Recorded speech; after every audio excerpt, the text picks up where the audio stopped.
Salut à tous.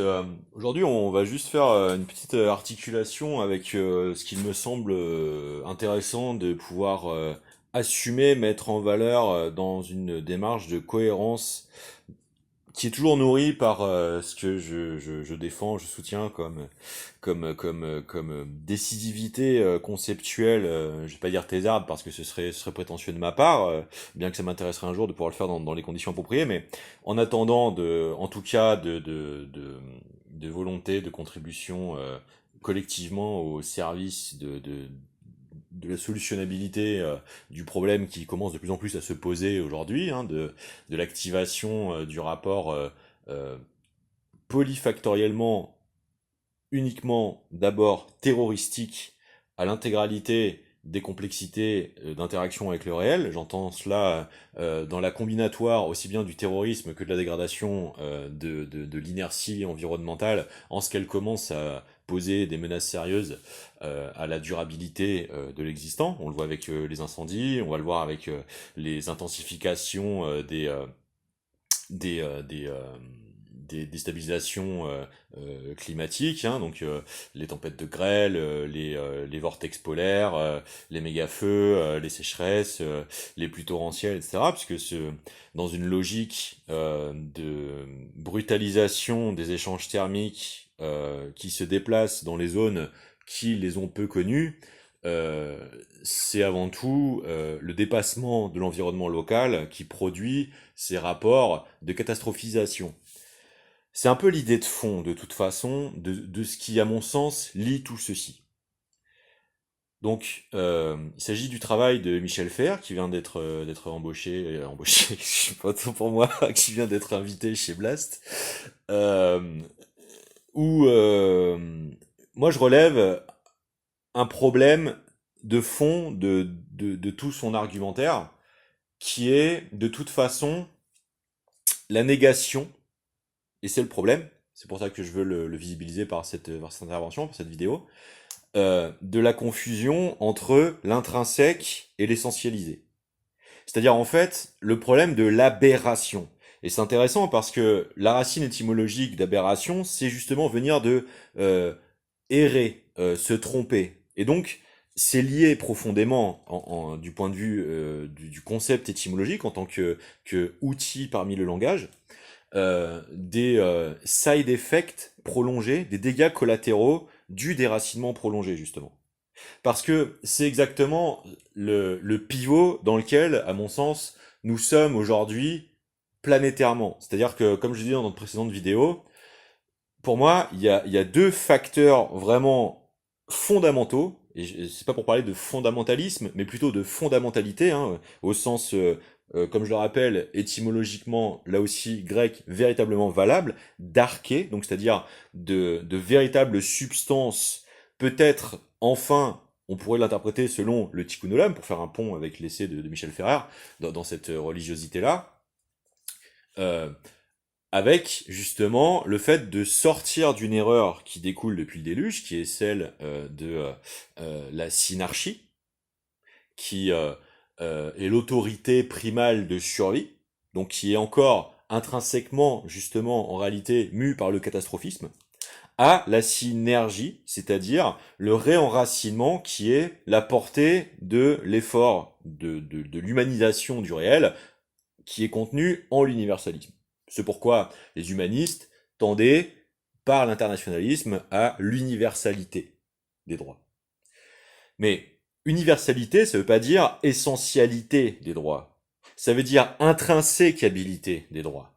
De même que les nations ne fonctionnent qu'avec des territoires, puisque l'humanisme était l'observation de la réalité du fait que les langues parlées étaient territorialisées et que ce sont les études des savants ayant pu consacrer une grosse partie de leur temps d'existence à l'étude, parmi les humanités de l'époque, notamment aussi de l'histoire, qui se rendaient bien compte que les sources premières de mortalité étaient les revendications territoriales. Et que donc, l'aberration ultime majeure de la donne constante de cet épouvantable épicyclisme interminable de violence à travers le temps vient justement profondément de l'absurdité, de l'aberration du déracinement. On peut se poser la question de l'instrumentabilité du messianisme, qui est articulée sur la prétention jusque de l'annonciation des chimères de guidance. Hein. C'est très présent dans le noachisme prophétiste, apocalyptiste, messianiste, schneersono, fascisto, jabotinskien, qui anime le netanyéhuisme, euh, qui est cette passation déjà de la cristallisation du devenir sur la figure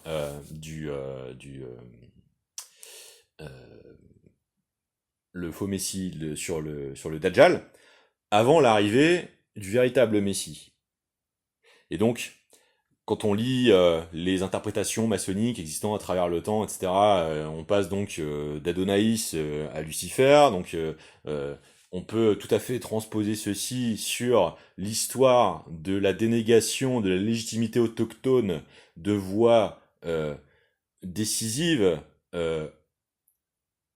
à l'existentialisme juif palestinien qui est le vieux Yeshua, qui donne Yeshua. Hein. C'est d'ailleurs, par exemple, la locution qui est utilisée lorsque Bulgakov va écrire Le Maître et Marguerite. C'est Yeshua qui est devant Ponce Pilate.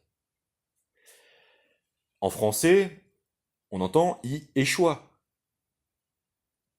Et c'est censé donc prendre le pas sur le contraire de ce qu'est le roman national et le romanesque romantique français, de territorialisation du nouveau creuset post-gaulien, post-gallo-romain, opéré par la francisation, qui reprend les mythes de débarquement de Madeleine dans le sud, qui donnera l'ecclésiastisme local de Marseille, avec son ouverture méditerranéenne, la plaque ornant encore aujourd'hui le vieux port, ses racines profondes, avec les anciennes cultures du bassin méditerranéen. Et cette question archétypalisée de la virginalité renaissante, de la figure de la matriarcalité, mais surtout du matrimonial, parce qu'en réalité du matriciel. Moi, c'est cette dimension qui m'intéresse beaucoup plus que celle de l'obsession, en fait, qui se transpose à l'évidence du fait que la physiologie humaine est en interaction profonde avec son environnement. Et la confusion de ces pseudo-essentialités qui ne sont en réalité que conceptions, qui ne sont que analytiques, qui sont tentatives de dépassement de l'esprit totalement sur le plus grand que soi, qui est en réalité la mathésis, la somme de l'interaction permanente de toutes les âmes, qui est encore aujourd'hui insultée par le concept de noosphère, ce sont deux choses différentes, et qui, du coup, entraîne pour moi encore le prolongement de ce problème qui est la confusion de l'essentialisme, de l'essentialisation, avec celle de l'intrinsèquabilité.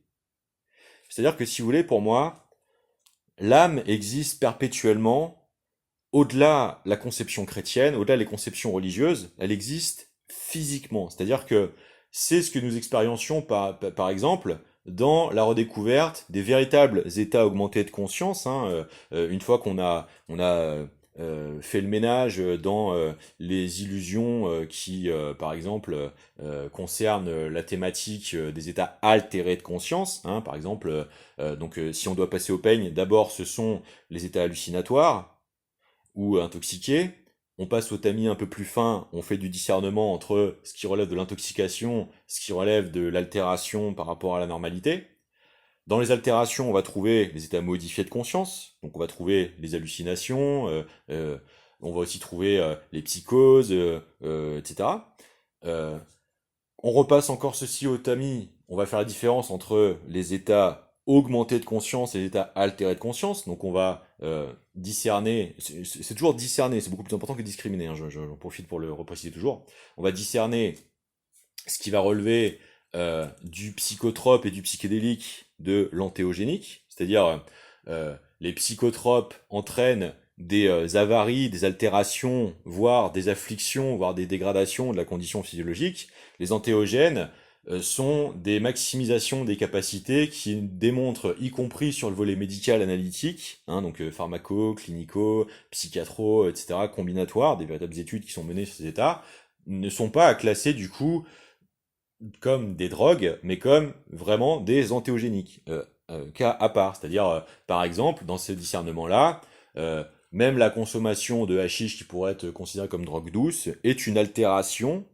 puisque les fumées chaudes, l'encrassement des voies respiratoires, l'encrassement temporaire des neurorécepteurs par le tétrahydrocannabicol, etc., sont des choses moindres. C'est-à-dire que ce ne sont pas des augmentations d'état, ce sont des altérations d'état. Donc ce sont des états altérés de conscience, même si je garde un petit peu personnellement le tétrahydrocannabicol un peu à part parce que dans les modes d'ingestion non toxiques, c'est-à-dire les ingestions, euh, le caractère sanguin et interstitiel médicalement reste intéressant. Si vous voulez, il y a des propriétés anticancéreuses assez régénératives qui sont particulièrement intéressantes.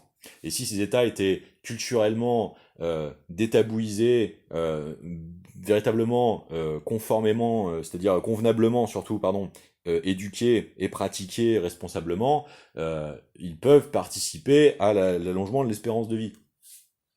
Et enfin, dernier véritable sujet de tout ceci, l'état augmenté de conscience, donc surtout la diméthyltryptamine, donc c'est-à-dire le retour en phase pourtant toujours d'éveil des capacités physiologiques profondes de la physiologie humaine possibles pendant les cerveaux, l'atteinte par le cerveau de la phase de sommeil paradoxal, et où cette hormone démultiplie sans aucune forme de toxicité, d'addiction ou de nuisibilité, quelle qu'elle soit, à la physiologie humaine, euh, à un nombre de neurorécepteurs augmenté de l'encéphale et du système nerveux central, et qui du coup explique la tentative du cerveau d'interpréter cette suraccessibilité à une générativité de percept à travers l'hallucinatoire. C'est-à-dire que ces hallucinations-là ne sont pas du même ressort que les intoxications, les altérations, etc. Nous devons continuer de valoriser la pertinence de discernement entre ces différents cas de figure. Et dans ces états-là précis-là, pour moi, est la manifestation de la réalité de l'âme. C'est-à-dire la thèse de Narby, qui reste extrêmement intéressante, qui explicite le fait qu'en réalité, ces pratiques-là repermettent de reconnecter la réalité du champ modulé dans l'électrospéricité terrestre naturelle, qui est déjà un premier concept auquel nous n'éduquons plus du tout dans le tronc commun les populations occidentales, et qui pourtant est une des polycomposantes intrinsèques au biotope planétaire qui permet l'engendrement de la vie, hein, comme l'oxygène, l'hygrométrie, la protection magnétique des vents stellaires, etc., qui font partie des polyfactorialités, des expériences initiales, des ballons de reconstitution des conditions du planétoïde dans l'origine de la vie en laboratoire et qui donnent les mêmes résultats de la survention de l'apparition des acides aminés. Hein.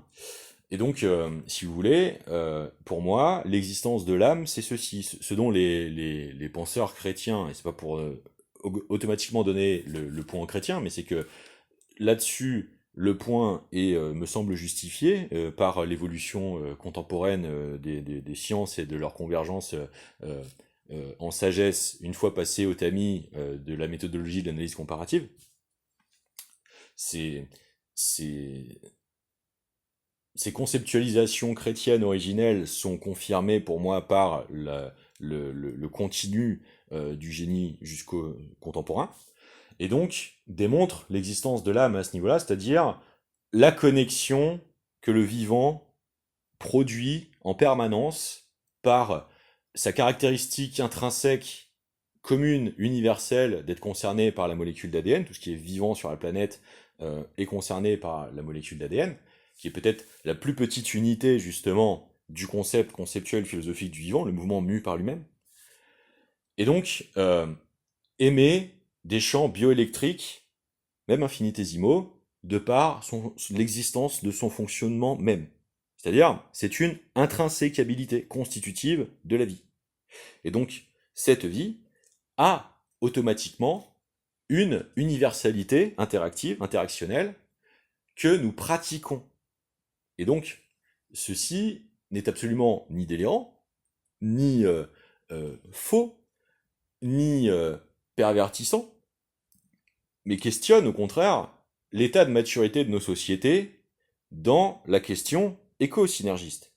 hein, qui concerne l'aspect de est-ce que le réel est véritablement défini par l'archisme, que ce soit le patriarchisme, le matriarchisme, le synarchisme en général. Est-ce que la confusion du terme étymologique premier du fondement, et non pas du pouvoir, hein, arché en grec ancien c'est les fondements, hein, c'est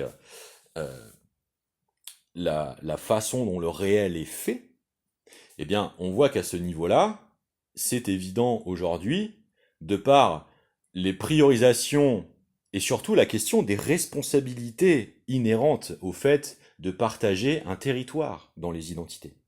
La question de l'enracinement profond, plus que d'un luxe, d'une liberté d'en choisir, c'est la réalité quotidienne d'y être inscrit. C'est-à-dire d'y être en co-reliance systématique de soi à l'environnement, de l'environnement à soi. Le sens même profond étymologique de religiosité, relier, relire, gérer. L'agriculture, c'est honorer la terre.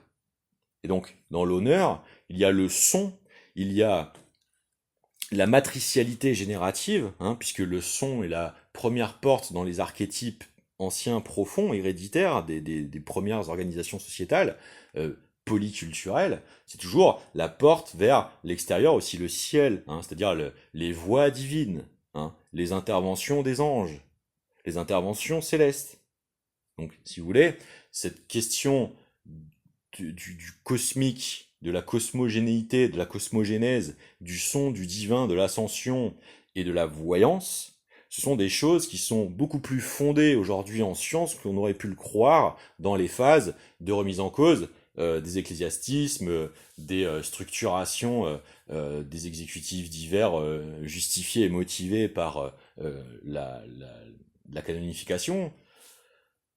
Parce que derrière la sainteté, justement, il y a cette question de la distinction nécessaire entre l'aberration, l'ambivalence et la complémentarité, si vous voulez. C'est-à-dire que c'est à ce niveau-là, pour moi, que se situe ce que M. Ferrer essaie véritablement de reprocher à Freud dans sa transposition, presque son anthropomorphisation que lui a pris pour une essentialité, dans ce qui est à la fois la richesse et paradoxalement l'angle mort aveugle du freudisme, qui est ce discours auto-centré sur justement l'essentialisation réductive à toute chose d'un triptyque néo-canonique à ses yeux, qui fut sa théorie justement du ça, du moi, du surmoi. Et donc justement, c'est là où la question profonde, encore plus que de l'identité, c'est celle de l'interaction nécessaire, profonde, indubitable, inévitable, pour la véritable homéostasie durable, la véritable durabilisation de l'expérience de vivre, hein, puisque si le vivant, c'est le mouvement mu par lui-même, alors sa caractéristique intrinsèque et décisive est le participe présent. C'est pour ça que j'avais commencé cette chaîne YouTube sur les locutions adverbiales équivalentes en grec et en latin, hein, entre euh, ergo en latin et illico, hein, en grec ancien, et donc qui sont les deux formes de locution adverbiale existantes dans les langues latines occidentales, et qui sont construites sur des articulations au temps présent, c'est-à-dire où les participes présents sont directement accordés, exactement comme l'étaient les structures linguistiques des chants rituels, des shipibo-konibo, dans les états augmentés de conscience, qui ne permettent pas des interactions avec les formes énergétiques des archétypalismes représentant les forces profondes animant les biotopes, avec lesquelles ces séances ont pour objet de se connecter dans la mère nature pour les guérissements, hein, c'est-à-dire les dépossessions, on va y revenir. Hein, c'est-à-dire que ayahuasqueros, hein, ayahuasca, c'est, je l'avais déjà dit avant, mais c'est pas moi qui l'invente, c'est juste que je le rappelle, c'est le vin de l'âme. Hein, donc le vin au sens le, le, le, le laité, le fluide qui produit l'ivresse de l'âme. Donc c'est pas l'ivresse au sens du spiritueux du vin, c'est vraiment véritablement l'accès à la pratique de l'âme. Donc il y a bien cette question de cette âme existante en soi comme en le monde. Et Ce qui est intéressant dans les langues Shipibo-Konibo, donc, c'est que ces structures syntaxiques dont on a les traces justement dans l'élocution adverbiale, euh, elles ne permettent pas en fait des constructions de phrases linguistiquement, syntaxiquement parlant, qui permettent d'avoir des relations de complément d'objets, donc de liens de dominant-dominé avec les noms de ces entités-là. C'est-à-dire que quand cette langue spéciale décrit la réalité dans le champ, etc., de l'accompagnement d'un état modifié, augmenté de l'accompagnateur à celui du consultant, pour guider l'interaction synchrone collective avec ces entités tierces, la relation avec ces entités tierces-là ne peut pas être dans une domination en fait d'instrumentalisation, d'accaparement, d'instrumentation ou d'inféodation à quoi que ce soit. Elle ne peut s'interagir qu'en bande passante pleine de pur échange. Et c'est ça qui est particulièrement intéressant parce que vu que dans la cosmogenèse Shipibo-Konibo, donc c'est le serpent cosmique, hein, cet archétype universel que Jérémy Narby identifie très bien dans son universalité justement, puisque donc c'est le serpent échelle, hein, le grand serpent monde qui contient en même temps l'échelle qui permet d'accéder au grand monde, au grand cosmos, d'où le titre de l'ouvrage de Narby, par exemple, le serpent cosmique, l'ADN et les origines des savoirs. La thèse de Narby, donc, c'est d'y trouver là la trace de l'universalité totale d'un archétype absolument intrinsèque à toutes les cultures. C'est-à-dire le caducée grec, le serpent de la Genèse, le dragon chinois, l'ouroboros aborigène, etc., etc., etc. Le serpent à plumes mésoaméricain, hein, etc., etc.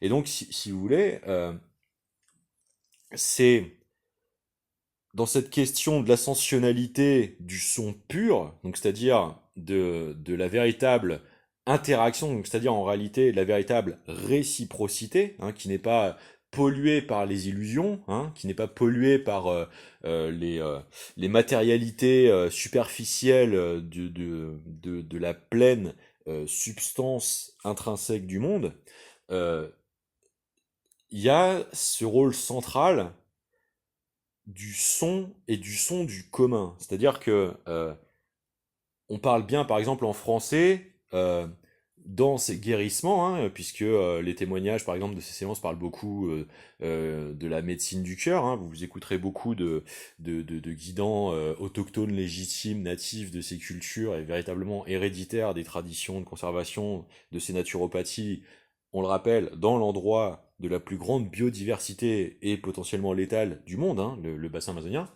euh, c'est-à-dire où la pratique de la naturopathie est la plus dangereuse du monde, mais aussi la plus riche, euh, qu'il parle d'une médecine du cœur. Et donc on en revient aux empreintes électromagnétiques. Et donc le vecteur physiologique des interactions de cette extériorité avec cette conservation physiologique mémorielle-là, c'est l'électromagnétisme dont la plus volubile forme identifiable immédiatement est le son. Puisque cette onde mécanique fonctionne par ce rapport de temps et de propagation et d'échange dans des espaces et dans des interstitiels d'espace, cette question du entre que vous reprenez d'Hannah Arendt, etc. Et on parle bien en langue française, par exemple, de s'aimer soi-même. On a besoin de ce soi-même, de cette dualité recomposée, pour que la formule trouve sa pleine expression. De la même manière qu'on va parler réaliser de ses mains. Il y a cette question du double, non pas comme un égal, mais comme un procédé, comme un processus permanent, dans ce qui est vraiment la langue riche, territorialisée, par exemple, de la nation française, pour ce qui est des capacités réalisationnelles. Et ce qui est intéressant, particulièrement dans ce soi-même, c'est qu'on entend même, et que par exemple, dans cette polylinguisticité qui est héréditaire, pareil, des périodes avant les Isola, qui remontent par exemple à la période du Doggerbank, etc. Donc, c'est soi-même, donc c'est l'amour. Donc, dans une anglicisation, c'est l'amhaur. Et donc, cette question du home, nôtre. Et Donc c'est encore ces thématiques, le corps de gloire, de la chrétienté, to glow higher, donc la lumière, l'électromagnétisme, l'interstitialité de cette plénitude permanente, méconnue, redécouverte par les états augmentés de célestialité, de grâce, d'inspiration, d'augmentation de conscience, de ce que vous voulez, qui en revient à la modulation de l'électrospéricité partagée systématiquement par tout ce qui vit, qui est donc intrinsèque au vivant dans l'intrinsèquabilité biotopique, donc cette interréciprocité permanente, qui n'est pas seulement planétaire, mais qui est cet installa de l'habitat. Hein. Nous résidons des portions de notre propre portée d'espace. Et c'est cette question de la réciprocité des portées propres d'espace qui est la question en réalité de la sainteté. En tout cas en français. Et c'est intéressant de noter que dans la structuration territoriale de l'image, de l'identité, de l'articulation des droits et devoirs relativement avec le réel et les autres, en France, c'est l'héritage chrétien de la terre, lieu tenante de la christicité. Hein, c'est pour ça que c'est devenu la France, fille aînée de l'Église, parce que le territoire de la nation et ce sanctuaire normalement conceptuel du réceptacle commun, du partage permanent de cette universalité en fait, de l'électrospéricité naturelle, immanente et réciproque, systématique de tous les êtres. Or, dans cette question justement de cette étymologie de l'aberration, donc de errer, s'écarter, loin d'eux, c'est cette question de l'altération par le déracinement qui parle en réalité de l'atrophie, de la capacité de connexion pleine bande passante avec cette notion, avec cette dimensionnalité commune. Et c'est là où, pour moi, il y a quelque chose qui s'est brisé avec l'essentialisation. Il y a quelque chose de l'essentialisation qui relève de la possession dans la polysignifiance pleine du terme, aussi bien de l'accaparation que de la démonisation. C'est-à-dire que euh,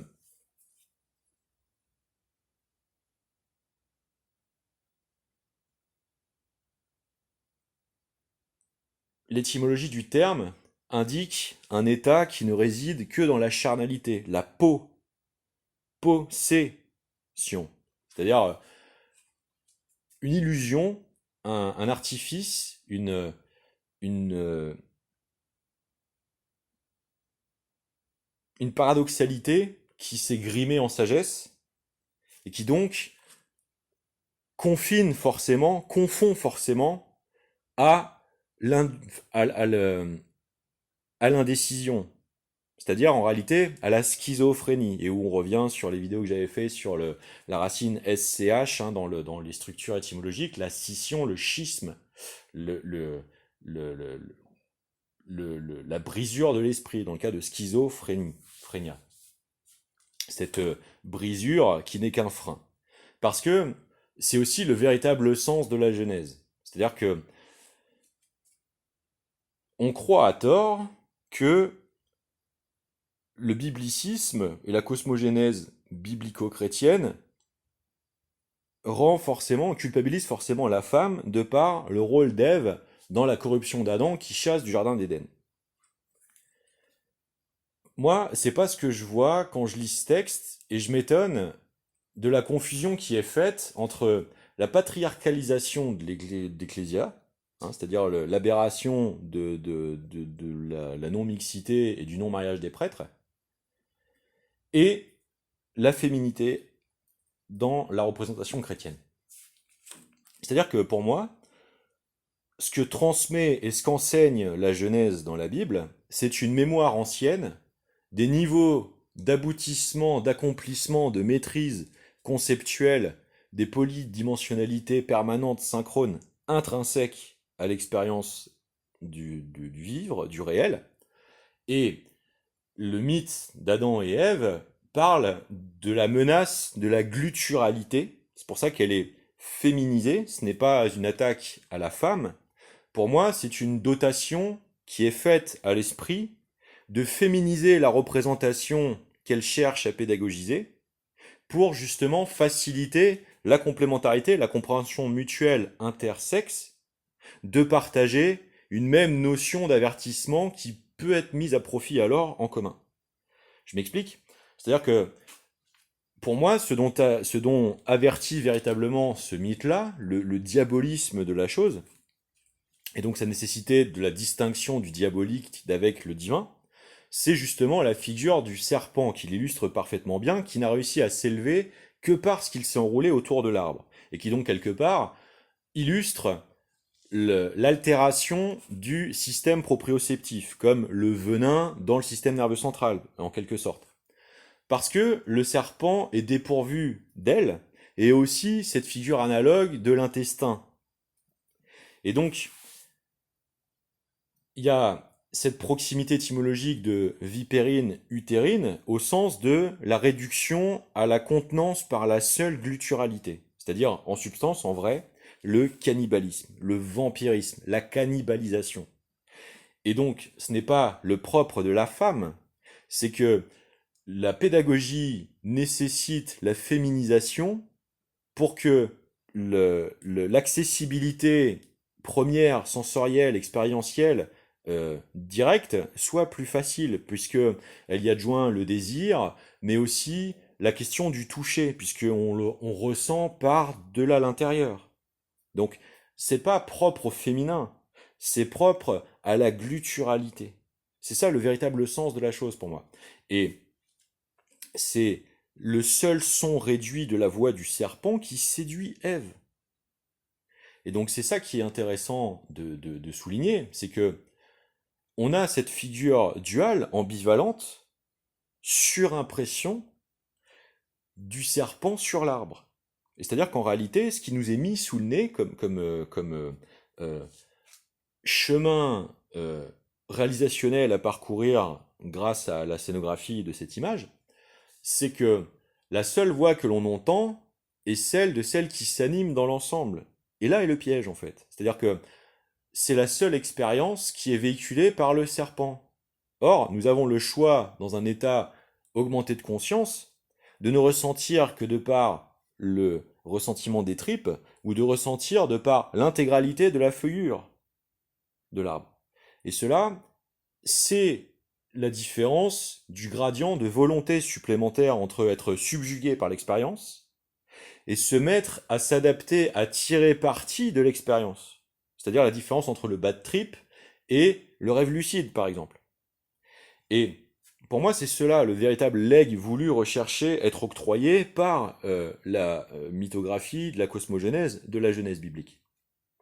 Et c'est en ce sens que je pense qu'il y a quelque chose qui a reconnecté profondément dans son rôle de revenir à nouveau sublimer l'Ancien Testament, qui est de reconnecter profondément avec le niveau d'ascensionnalité maximum conventionnel atteint à mon sens avant le déluge dans les expériences et les legs et les cultures développées, les degrés de civilisation atteints avant la catastrophe diluvienne. C'est en cela que je parle d'intrinsèquabilité profonde. Parce que c'est pareil, votre argumentaire, du coup, se fonde à développer votre analyse sur l'antisémitisme.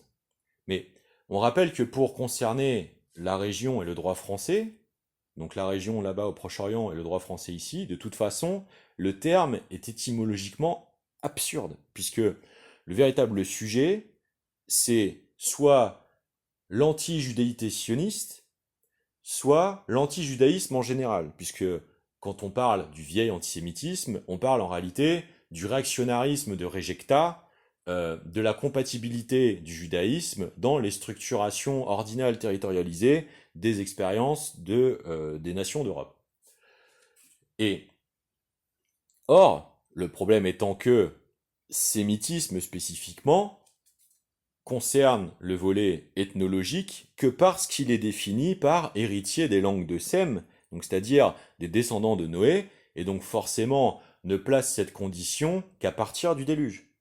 C'est-à-dire qu'il n'est pas possible de régler ce débat du point de vue des intrinsèquabilités précisément par l'imprécision matricielle originelle de ce terme, qui est le premier enfumoir, puisqu'il confine forcément à des essentialisations et non pas des statifications. C'est-à-dire que les obsessions prennent le pas sur le rôle du droit d'établir les équilibres et de les garantir. Puisque l'obsession est forcément de cette accaparationnalité vampirique, de cette possessionnalité volontaire. Et donc, en réalité, parle d'emprise. Alors que le droit parle d'endroit. Et pour conclure, reste de toute façon la question des langues régionales, archéologiques, véritables, locales, qui ne sont pas chamito-sémitiques, comme l'acadien, qui du coup continue de démontrer que même la thèse, en réalité, du sionisme fasciste suprémacisé, qui est le problème de la dynamique du sionisme, de la confection de l'État d'Israël, contrairement à la judéité autochtone véritablement sémite palestinienne, le Yeshua, qui du coup continue de démontrer que c'est automatiquement une question coloniale. Et coloniale ségrégativiste, et non pas une question de naturalisation. Et que donc, ce n'est même pas en réalité la question de l'ethno-nationalisme qui est en jeu. C'est la question de l'absurdité, de l'aberration de la thèse, qui sert de prétexte à la violence. Puisque elle fait passer pour une naturalité de droit ce qui est en réalité une entreprise de décomplexion et de légitimation de pulsions de prédation pure. Puriste, et donc automatiquement nettoyeuse ethnique. Et donc cherche en substance en réalité à détruire l'usage du droit, puisque détruit le droit, puisque si ce droit n'existe que par celui qui le décrète, alors ce droit n'a pas de territoire. Et c'est en cela que, à mon sens, ce n'est pas en fait confondable avec l'endroit du droit. C'est pour ça que les nations ont des territoires.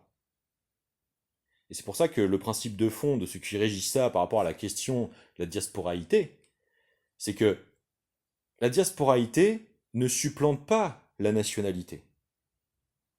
Parce que par définition, la nationalité a un territoire. Sinon, on ne parle pas de nation en fait. Et c'est le problème ultime de,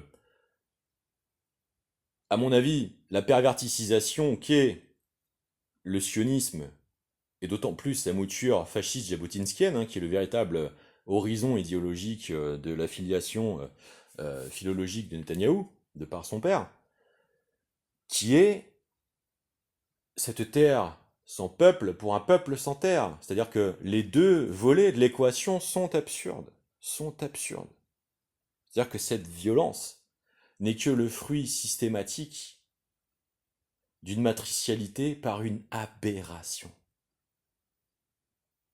Et c'est pour ça que elle ne peut pas être la question d'une identité. C'est-à-dire que même la diasporaïté judaïste est une composante de l'existence. Elle n'est pas sa nature.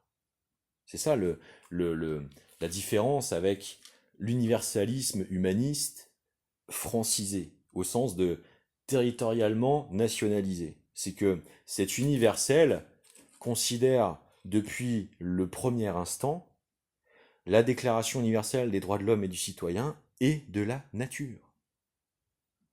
Parce que, contrairement à ce qui est véhiculé dans la noosphère, qui n'est pas à être confondu avec cette électrospéricité des mathésistes, de la somme de toutes les âmes, de ce tout plus grand que la somme des parties, toucher dès son premier endroit cette question de la réciprocité intrinsèque du vivant avec ses biotopes. Et qu'il n'y a pas de question de culture et d'ethnie de langue sans l'envergure des territoires qu'elle regroupe. Même la vitesse de propagation d'une langue, à un moment, est auto-structurée par la portée de sa géographie. Et c'est la question intrinsèque de la réciprocité éco-synergiste et non pas synarchique du vivant. Ce pourquoi la Révolution française a toujours touché vers l'universel. on parle au sommet des arbitrages de l'être suprême, d'aimer. Et c'est cette signifiance-là qui tente d'être perdue, d'être subvertie, et parce que sous l'action de cette tentative de transposition à l'appropriation en raison, en connaissance, en maîtrise, en maturité des concepts, par l'induction systématique des verbiages qui sont cette désignifiance des sons. Et c'est pour ça que le politique s'effondre dans des faux procès, puisque à partir du moment où le ver est dans le fruit, pour reprendre l'expression, avec l'aberration du concept d'antisémitisme, qui veut parler en réalité de choses bien plus précises, mais qui se cantonne à employer un terme qui n'est pas approprié au but recherché par cette prétention de pratique du droit, qui justement ne peut engendrer qu'une destruction du politique au lieu d'un service du juste, de la justesse nécessaire à la justice. Et donc ne peut en substance fonctionner que comme une atteinte à la parcimonie de la pratique conjointe, de la probité et de la proportionnalité, des interprétations et des jugements. Puisque, en substance, est une pollution sonore de la représentation du cadre des débats des termes. Et que donc c'est une dénaturation véritable de l'existant et du réel qui est la condition de l'animosisation des rapports. Et donc, pour moi, cette question de fluidité des viscosités ou d'intégrité des risques d'atomisation que vous soulevez à la fin comme cette bipolarité finale essentielle des risques, démontre que votre argumentaire, en réalité, n'est soucieux de parler que de transmission. Mais la question, encore une fois, c'est la co-souveraineté de la décision. C'est pas celle de l'organisation de l'induction. C'est-à-dire que, encore une fois, l'intégralité du territoire concerné par les questions des hérédités indubitables des langues chamito-sémitiques et donc de la fausse question du sémitisme ne sont pas unilatéralement sémites.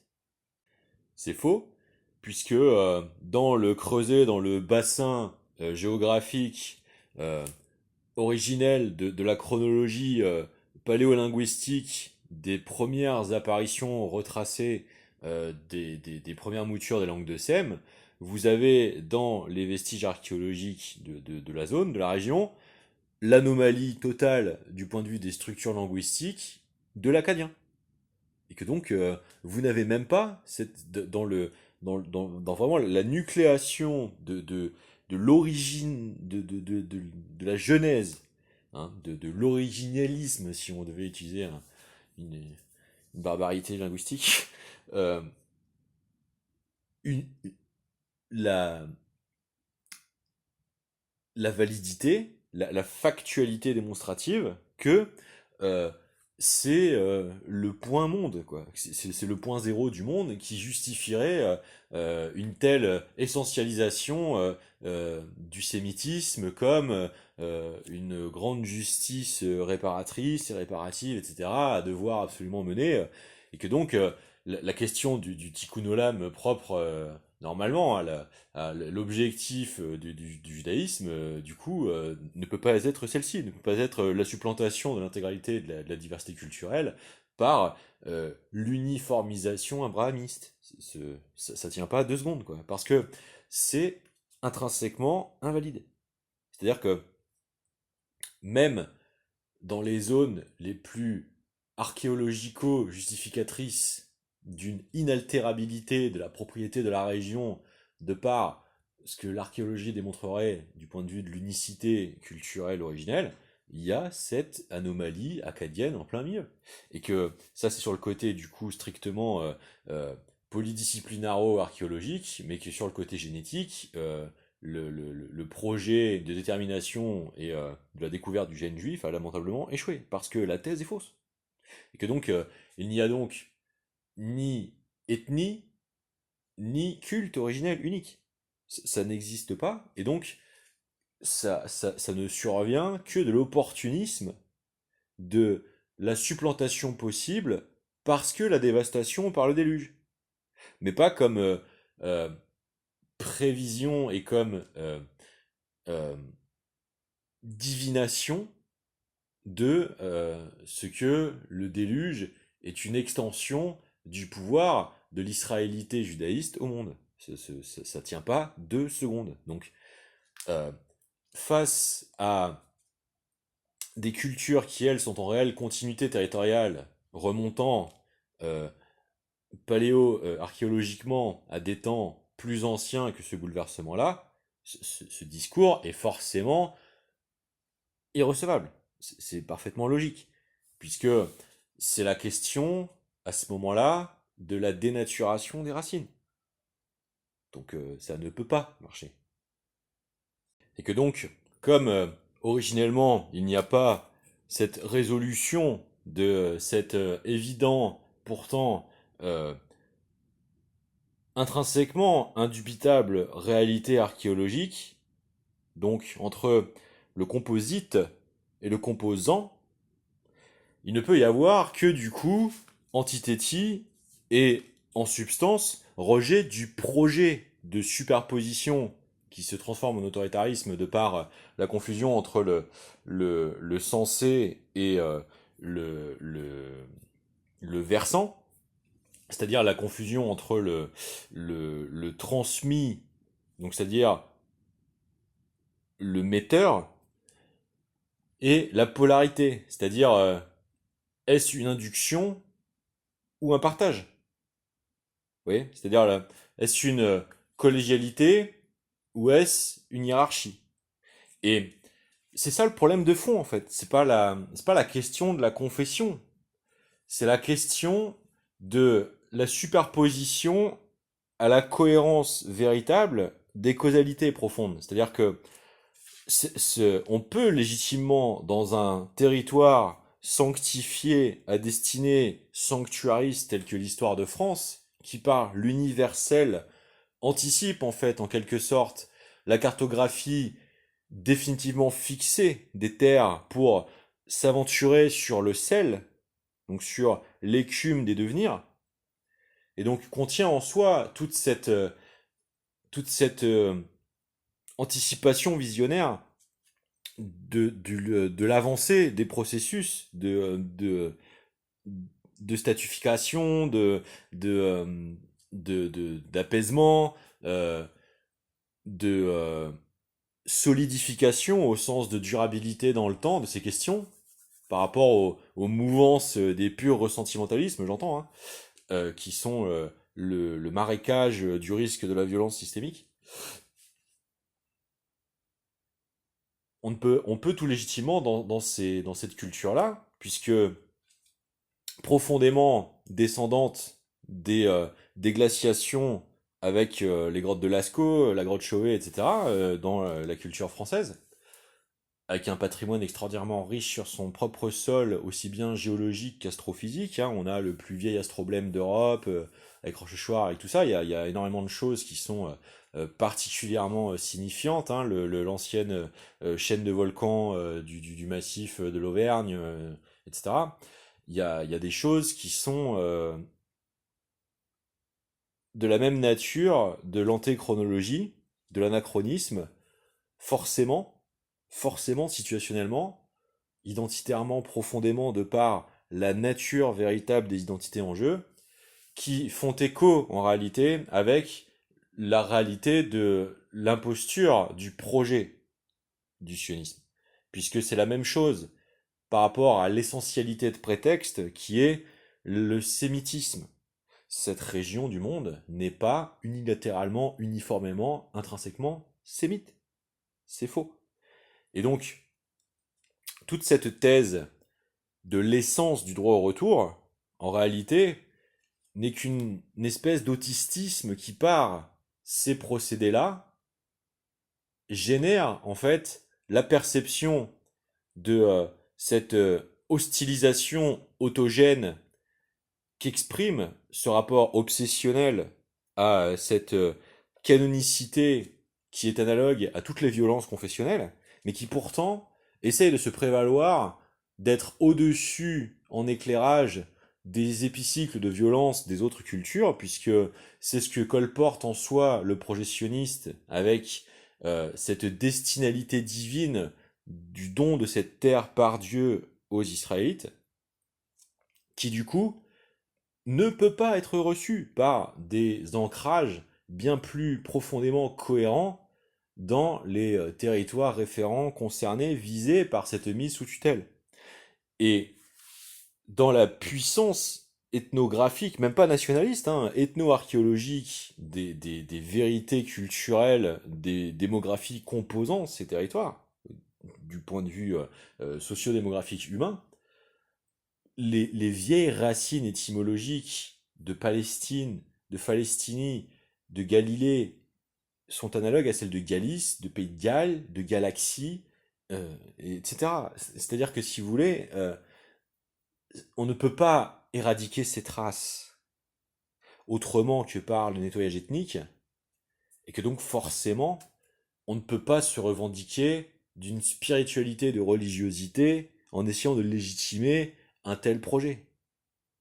Rien que le terme projet pour désigner ce type d'objectif est une aberration en soi. Mais c'est à l'image du problème, du syndrome surcompensateur, en fait, de prétention divine de la chose. C'est-à-dire que euh, le problème du sionisme, en ce qu'il est automatiquement, de façon autogène, proto-fasciste en réalité, c'est qu'il est forcément une essentialisation, et donc en soi analogue à toutes les formes de fascisme, avec cette réduction du vivant au seul décidé du faisceau du licteur, d'où le fascisme, qui était revendiqué par Benzion Milikovski, enfin le père Netanyahou, et donc qui, du coup,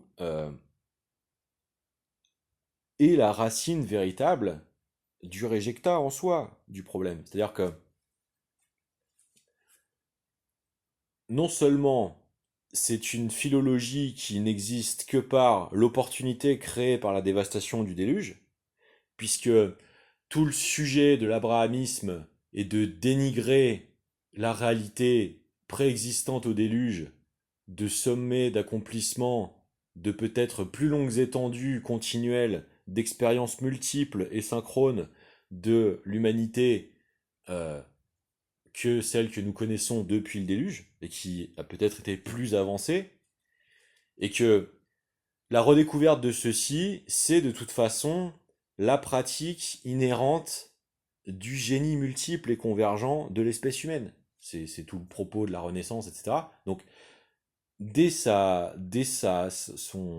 constitution, le projet sioniste ne peut pas être réaliste du point de vue évolutionno poly-anthropomorphique. C'est-à-dire que la nature même de la projection, de la prétention du projet est aberrante. Au sens strictement étymologique du terme, j'entends. C'est-à-dire, c'est l'expression d'une souffrance et non pas d'une vision. C'est l'expression d'une aporie, d'une carence. C'est l'expression d'une dévastation, d'une affliction, qui se surcompense dans un archétype se voulant divin, l'abrahamisme. Parce que cet abrahamisme est censé être le point zéro de la renaissance judaïste dans le discours sioniste. Et le problème, c'est que il ne compose pas avec ce qu'est la judaïté, justement. Moi, je ne suis pas juif, hein, je me figure pourtant la complexité du problème, mais par contre, je suis légitime en tant que Français de répondre avec notre naturalité propre filiale. Parce que, en substance, le problème, c'est cette superposition systématisée qui, elle, découle de cette aberration abrahamiste comme origine commune du monde. C'est-à-dire que là vient le problème de l'unicité et d'uniformisation qui produit forcément le réjectat, puisque c'est un autoritarisme, cette uniformisation-là. C'est la confusion justement avec l'union, avec l'unicité.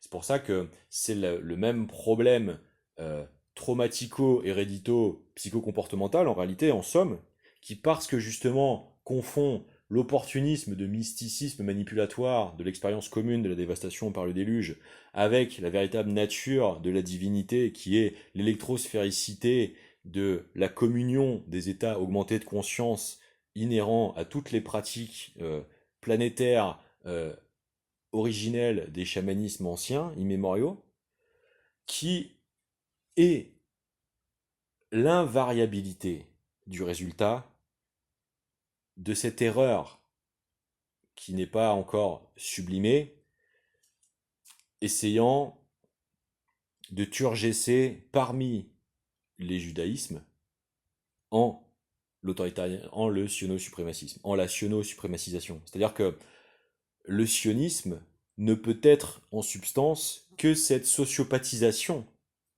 de la psychopathie traumatique, de cette dévastation par la chasse qui est associée par la punition divine avec le déluge. Et c'est ce discours même d'élection du judaïsme par la catastrophe elle-même qui devient le non-sens, qui voulant autoritaristement s'imposer comme la désignation par le divin, insulte systématiquement la propre connexion religieuse divinatoire des populations légitimes en leur naturalité spirituelle et territoriale conjointe, qui ne sont pas dissociables. Et c'est en cela que c'est matriciel de son propre échec. C'est ça que je tiens à dire dans ce qui est intéressant dans votre thèse, parce que plus que juif, c'est la question du redevenir qui est vraiment absolument décisive, quoi. C'est-à-dire que ce redevenir, si vous voulez, c'est le véritable but du legs de tous ces savoirs anciens à travers toutes les religions du monde. C'est que ce redevenir, s'il devient ce redevenant, la réalité, c'est pas le rétablissement à une uniformité, c'est le partage universel malgré les différences, donc cette semblabilité parmi le réel du vivant, qui en réalité est l'homéostasie, c'est-à-dire la durabilité régénérescente de la vraie pratique de la connexion avec le véritablement divin, c'est-à-dire l'électrosphéricité de la divinité véritable. C'est-à-dire en réalité la redécouverte des niveaux avancés d'avancement matériel, de la compréhension profonde du spirituel au sens aussi scientifiquement physique, de ce qu'est l'interaction de l'esprit avec avec ce métacorps de l'âme, ce métacorps au sens aussi bien euh, métaphysique particulier que systémique, collectivisé, communal de cette électrospéricité, de l'intégralité du champ commun appartenant au principe même du vivant, puisque encore une fois, elle repose sur le fait que en le vivant est cette caractéristique intrinsèque de communalisme commun à tout ce qui est caractérisé par la molécule d'ADN. Et donc, c'est le seul véritable et unique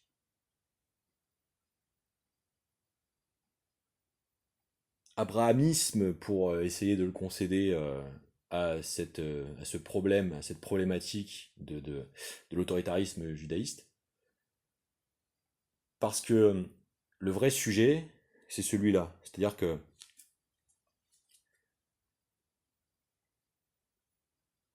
il n'est pas possible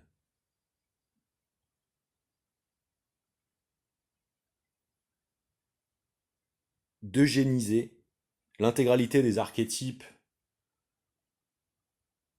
ethnoculturellement connectés à ces variations autour du thème de l'hélicoïde originel, donc cet archétype magnifiquement questionné par Jérémy Narby avec cette figure hélicoïdale vipérine, puisque en réalité c'est euh, vipérine, utérine, intestine, puisque c'est le, la grande onde de l'être en le galaxie, hein, puisque ce serpent est cosmique à la fois parce qu'il est macro et micro, parce que c'est à la fois ces archétypes mondiaux du drakkar, du dragon, de l'hélicoïde, de l'ouroboros, du caducée, du serpent de la Genèse, et j'en oublie certainement, mais c'est aussi l'onde gravitationnelle parmi les oscillations du bras spiral galactique, et c'est la forme unilatérale que prennent tous les échanges maximum d'énergie dans leur état naturel sous la forme des vortex, qui sont en réalité des multipolarités synchrones entrelacées. Et le problème de l'abrahamisme, c'est que ce n'est que la moitié de ces vortex. C'est-à-dire, c'est une patriarcalisation générative du tronc commun et non pas de l'arbre. C'est-à-dire que elle occulte l'intégralité du système racinaire. Et donc en soi, ne peut être qu'une hémiplégie de réponse au problème qu'il soulève lui-même. Et donc ne peut que générer frustration, carence et reproduction du problème en lieu et place de sa sublimation. C'est pour ça qu'en substance même, ça ne peut pas être le projet du progrès. Et c'est là où on questionne la question des afflictions physiques dans les traditions liées à cette confession-là, puisque il y a quelque chose de l'ordre de forcément schizophrénisant dans le non-diagnostic de cette aberration conceptuelle, de être à la fois le culte et l'ethnie, qui pourtant pratiquent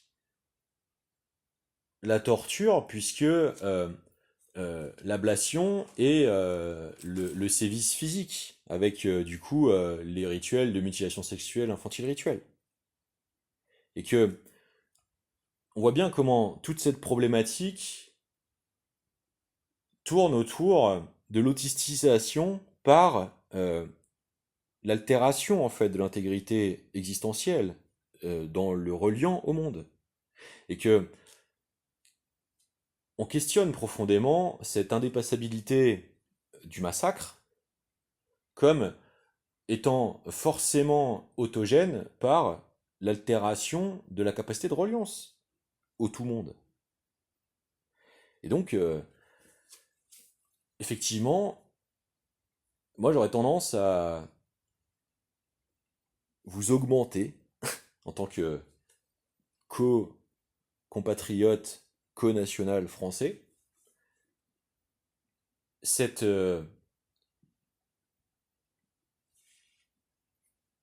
pré-perspicacité du redevenir comme une invitation à continuer de le préciser dans le strict cadre du régénératif plus que du supplantif.